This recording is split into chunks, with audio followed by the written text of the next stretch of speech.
교육부 장관님께 여쭤보겠습니다. 지난해 세계 지리 8번 문항 관련해서 법안을 냈는데 국회는 뭐 빨리 해야 되겠죠. 우리 존경하는 박홍근 의원님 법안 같이 병합심사해서 빨리 해야 되겠는데 지금 피해 학생들 구제하기 위한 절차가 진행 중이고 각 대학이 이제 피해 학생들 점수 재산정 하고 있지 않습니까? 17일까지 한다고 그랬는데 네. 17일 날은 결과가 나오나요? 그러니까 몇 명 정도 학생이 구제받을 걸로 예상되는지는 아직 모르시는 건가요? 조금 이릅니다. 말씀드리기가. 네. 간접으로 피해본 학생, 그러니까 피해본 학생들이 하향 지원을 해가지고, 이제 학교에서 합격이 되고, 그거에 밀려서 이제 거기서 불합격된 이 간접 이제 피해를 봤다고 볼 수 있는 학생들에 대한 구제는 그게. 이 부분은 네. 전에도 말씀이 계셔서 교육부로서는 여러 검토를 했습니다만은 과연 그것을 어떻게 입증을 하고 네. 또 그 상대적으로 다른 학생들한테 많은 파장을 일으키기 때문에 어느 선에서는 끊을 수밖에 없다 이렇게 생각합니다. 네. EBS 교재를 뭐 이제 또 새로 만들어야 되겠지만 스크린을 좀 철저히 해주셔야 될 것 같아요. 그렇죠? 학교에서 이제 많이 사용하고 하는데 거기서 틀리면 그냥 또 틀릴 가능성이 이번에 또 확인됐고 하니까. 그 다음에 역시 이제 수능의 문제인데 이제 2단계 말씀도 하셨고 단기적으로는 또 고민도 이해가 되고 하는데 이번에 지금 오늘 성적 통지표 받았는데 지금 요 기사도 보면 학생들 표정이나 이야기들 보면 참 너무 안타깝습니다. 그런데 지금 이 물수능에서 이 영어하고 수학 변별력이 전혀 없다 보니까 굉장히 교육 현장에서 지금 혼란스러운데 어떤 소감이십니까, 우리 장관?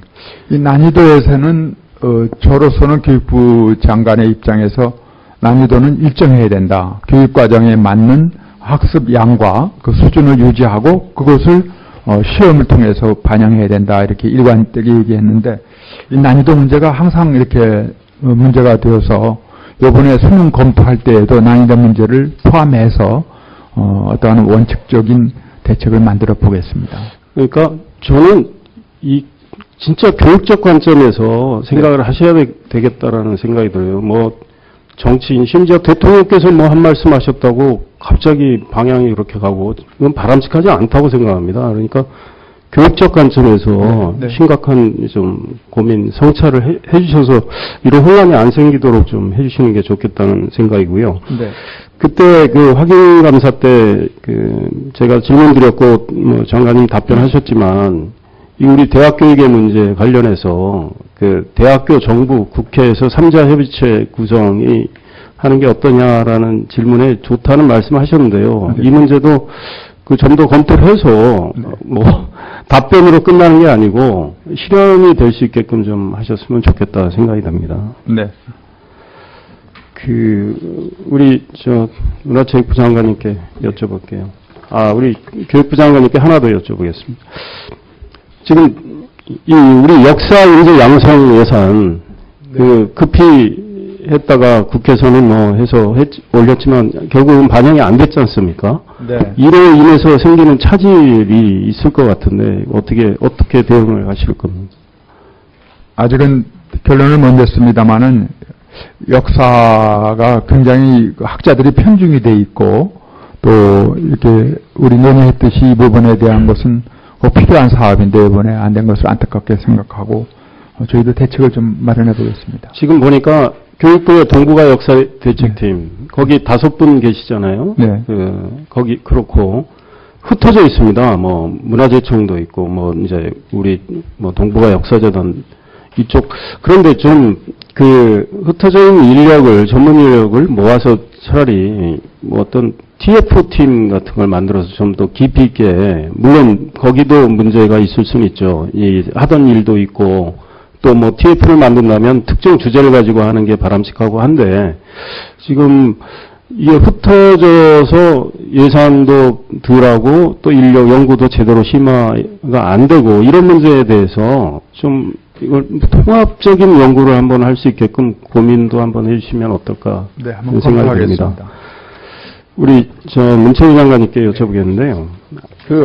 아까 우리 야당 의원님들 많이 말씀을 하셨는데 정윤회 씨 문제에 대해서는 의혹이 자꾸 커지고 있는데 뭔가 확인을 하고 해소를 해야 되는 건 상식이지 않습니까? 네.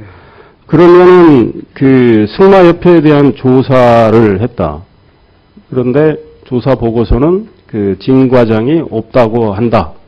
그래서 그냥 전원만 듣고 지금 말씀을 하시는데 정말로 조사 보고서가 없는 건지 있는 건지 이거부터 확인 작업에 들어가야 되겠죠. 제가 지금 네. 이해하고 있기로는 이게 이제 아까도 말씀드렸습니다만 전체 감사의 일환으로서 조사되고 네. 이런 건 있었지만은 이게 실제로다가 아마 그걸 표적 감사했다든지 이랬던 거는 없었던 걸로다가 제가 파악하고 있습니다. 그래서 그러니까 체육계 전반에 대한 그게 조사였고 승마협회를 핀포인트해서 한 건 그건 아니었지만 아니었던 걸로 제가 좌우간 알고 있습니다. 이 문제에 대해서 네. 의혹이 자꾸 양산되지 않게끔 팩트를 가지고 정리를 해주셔야 된다고 봐요. 예. 그리고 검찰 수사 대상이 될지 안 될지 몰라도 이 문체부 차원에서 확인을 해야 된다고 저는 생각합니다. 그래서 확인 작업을 좀 철두철미하게 해주셨으면 좋겠다는 생각이 들고 확인된 결과를 국회에 또 말씀을 해주시길 바라고요. 이번에 오늘 전체의 상정이 못 됐는데 내년 5월에 세계 시각장애인 경기대회가 열리지 않습니까? 서울에서 우리가 유치를 했고 굉장히 큰 대회죠. 4년마다 한 번씩 열리고 국제장애인올림픽위원회가 인정하는 유일한 대회인데 정부도 예산 편성을 다 했지 않습니까? 예. 그 다음에 서울시도 54억 5천만 원 예산 부담 같이 하기로 됐고 근데 이게 이제 법적 미비 때문에 예산 지원을 못하는 상황이 지금까지 1분만 더 주시겠습니다. 그래서 이제 제가 국제경기대회 지원법 개정안을 냈지 않습니까? 그러니까 대회 유치 신청할 때는 이 법 시행령이 없었기 때문에 그렇게 법적 미비 상태가 됐는데 이거를 좀 빨리 처리해야 내년 5월 대회니까 사실 차질 없이 준비할 수 있을 것 같은데 우리 장관님 생각은 어떠시죠? 예, 저도 그렇게 생각하고 있습니다. 네. 그래서 물론 법안을 상정하고 처리하는 건 저희의 몫이지만 이 문제에 대해서 좀 우리 의원님들께도 좀 설명을 좀 많이 해주셨으면 좋겠다 이런 생각이 듭니다. 저도 열심히 하겠지만. 네, 그렇게 하겠습니다. 감사합니다. 이상입니다. 네, 이상일 의원 수고하셨습니다. 이어서 박혜자 의원 질의해 주십시오.